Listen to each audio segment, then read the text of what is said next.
In this video, I really just want to share some of the most common side effects of the prescription drug Namenda, as well as share some additional treatments when it comes to alternative medicine that can be very helpful. Before I get started, down below in the description there's a link. If you click on, I'm giving away a free video guide on sharing tips on supplements, alternative medicines.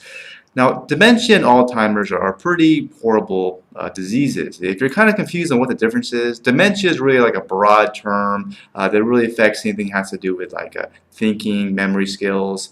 And Alzheimer's is a little bit more specific. It causes 50 to 70% of all dementia cases, and includes anything from confusion, speech impairment, thinking as well. And a big way to tell the differences. Alzheimer's is not reversible, okay? It's like a permanent thing. Dementia could be like a short-term thing, and something may be causing it, but perhaps maybe it's a prescription drug, and just stopping that, and that could put an end to dementia, and that's what the difference really is. And this drug is really meant for moderate to severe Alzheimer's, okay, as well as dementia that's pretty severe. Now, the FDA really approved the drug based on 2 studies that showed that it worked. I'll share one with you, and that involved 656 people with moderate to severe Alzheimer's between the age of 50 to 93. Results show that patients taking the drug showed a significant improvement when it comes to cognition compared to a placebo effect. And the study really used the opinions of caregivers as the results, as well as an instrument to measure cognition and somebody's thinking ability. So what I'm thinking is, yeah, hopefully those caregivers were not biased. They were like, hey, here's some money, just say that it works. Okay, yeah, we'll get the drug passed. Cool, yeah. So anyways, that's one thing I'm thinking about.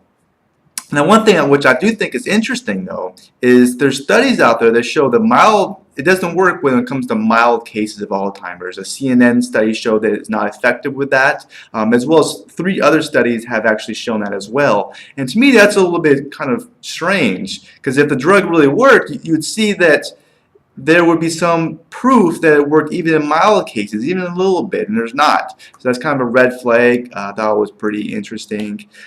So let's talk about the dangers and side effects. Let's talk about the big, those things. And one of the most dangerous side effects with this drug is actually hallucinations and seeing things. Also hearing voices that are not there. That can be pretty scary and could be dangerous, especially operating a motor vehicle. It can actually increase somebody being more angry, increase aggression, which definitely can hurt relationships, and it's not good. There could be also feelings of you can't breathe and shortness of breath. That could be a symptom as well, a side effect. Other problems and other dangers about this drug is that, well, swelling in the hands and feet, bruising and bleeding and joint pain, discomfort. And like a lot of prescription drugs, there could be side effects having to do with stomach, like stomach pains. If the body just says, hey, I don't like this. There could be nausea, vomiting, diarrhea, of course. But of course, I think one of the biggest side effects really has to be that it can hurt your bank account. Yeah, a 30 capsules of this drug could cost almost $400. That's really a lot of money. That's according to drugs.com. Plus, you do get the free radicals as the drug breaks down. Woohoo! So at this point, you're thinking, okay, well, that kind of sucks, but what else am I supposed to do? Is there like another option? How do I stop this whole dementia and Alzheimer's thing, prevent it, or all that kind of stuff? Well, there's a lots of ideas out there, especially in alternative medicine. Tons. And I'm just going to share a few of this video because I don't want to make it too dang long. But one idea, which may seem a little bizarre and off, is actually a positive attitude, which can be very helpful. You're thinking like, okay, that sounds a little cheesy, but it's true. It really helps. And this has to do with anything from spirituality to friends to pets. There's studies out there that show pets can be very helpful to somebody, okay? But I will show you some proof, so you think, hey, this guy just, making stuff up. No, I'm not making it up. Okay, there's proof. 2 studies from Yale University found a strong link between negative feelings about aging and just negative thinking and an increased risk of developing Alzheimer's. Okay, a couple other things too is definitely giving back can make you feel good. It's really almost impossible not to feel somewhat good if you do kind of give back, especially with your time and getting into some cause that you really believe in. Another thing is good is music helps me. I play the guitar, and regardless, if I play that guitar, I'm going to feel a little bit better at least. So it helps me. Those words helps me. I feel good about stuff. Let's see here.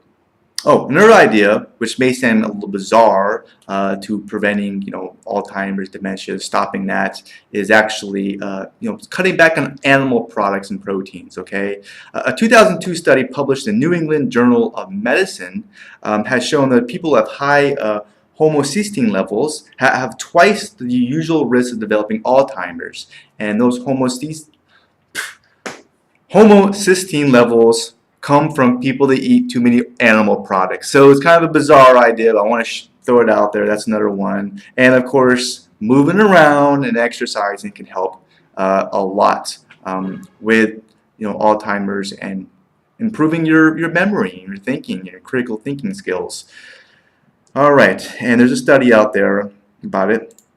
It actually can reduce the risk of developing Alzheimer's by up to 50%. A Japanese study found that among 256 people with both normal mental function and mild cognitive decline, after 1 year of moderate exercise, 70% of them showed significant improvements in memory function. Plus, there's so many other ideas, like when it comes to herbs, when it comes to supplements. I actually created just this very big video, and I just include a ton of free ideas on improving memory and thinking. I'll give you a bunch of free techniques to help. There's websites out there that actually are free that can improve your memory. There's also some paid things too, but I go over that. There's supplements. Herbs. Yeah, okay, I just mentioned that, I know. So anyways, but the cool thing about this video that I made, this whole video guide, I talk about supplements and how to shop for them. And I compare them back to back. I go over like omega-3. There's EPA, there's DHA, there's all kinds of stuff to look into. So I give you a ton of tips on shopping for supplements, which I've gotten a lot of great positive feedback from, and it can be very, very helpful. I also go over herbs, and I go how to get those herbs, what to look for, and it's a lot of free information. I guarantee you're going to learn some stuff, and you might even have fun. You might even enjoy it, be entertained a little bit, right? So to learn more about this free guide I created, just simply click on the link below the video that I created for you. Okay. Anyways, I hope this video might have been useful to a couple people. Hopefully it was helpful. Thank you for your time. If you liked it, please hit the thumbs up button, share the love, and have an enjoyable rest of your day. Bye.